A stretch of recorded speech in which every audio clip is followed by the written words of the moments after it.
what's most interesting about our story is actually how we had the kids. And it's pretty interesting for anybody. And a lot of people, like, I've actually pushed a lot of people down that line now as well, because even in my shop, I've had 2 gay couples who I've told to go to the surrogacy group that we used in California and use them, and they've both got kids. Yeah. So, unreal. Yeah, and then other friends in Perth that we've told, they've had kids, you know. So I suppose we tried a whole lot of different avenues. There was a chance of having babies at one stage, but it didn't happen. Something happened to the kid, and Kath couldn't carry, and things looked pretty grim.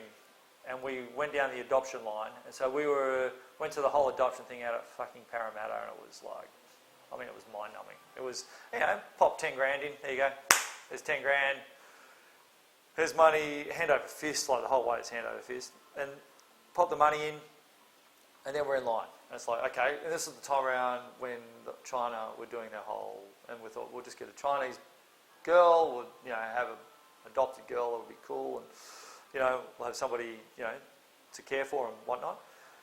Anyway, so we started, and then China starts to backflip on the whole idea. And the other thing is, we're getting old, and so adoption has quite strict parameters, and you've got to be a certain age. We were heading down a line where, by the time the kids were going to be available to us, which is a 4 to 5 year period minimum, we were going to be too old to actually take the kids. And it was looking pretty dire.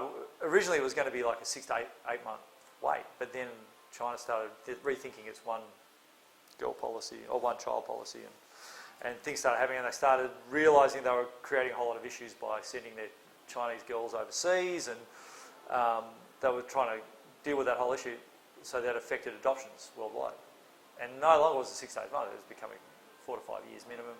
And Kath, my wife, she's just onto it. She's like looking at the times that people before us have been waiting, and she's like, this isn't going to be a 6 to 8 month period, this is going to be longer.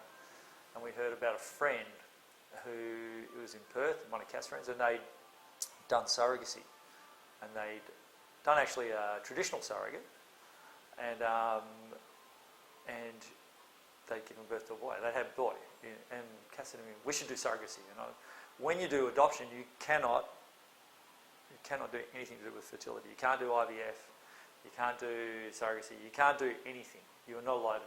While you're waiting. While you're in that process. While you're in that process, no matter what you're doing, no matter what part of that queue you're doing, you cannot do anything to do with fertility. You cannot be trying to have kids yourself. Which is pretty amazing when you think about it. I mean, you're there, and it wouldn't even matter if you had your own kids, you'd still adopt a child. You know, it wouldn't be an issue. Maybe for some it would be an issue, but for us it would have been like, oh, we'll have our own kid, we'll still have an adopted child, it's not an issue. But yeah, so you wouldn't allow to do anything. So if they caught you doing that, then you were kicked straight out of the line, you know, and it was gone. And I was like, we can't do surrogacy because we're in line, let's not mess with it, you know, this is the path we've chosen. I'm pretty sort of determined, straight down the line, let's follow the rules.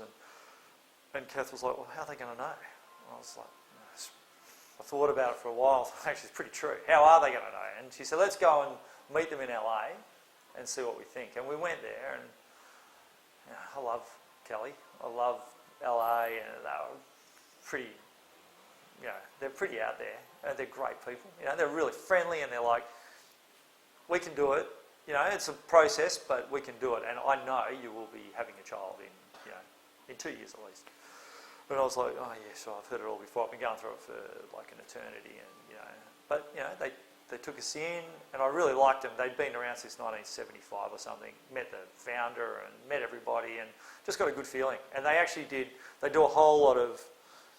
They analyse you as a person. They analyse Kath as a person. They analyse you as a couple, and then they match you with different surrogates around the states.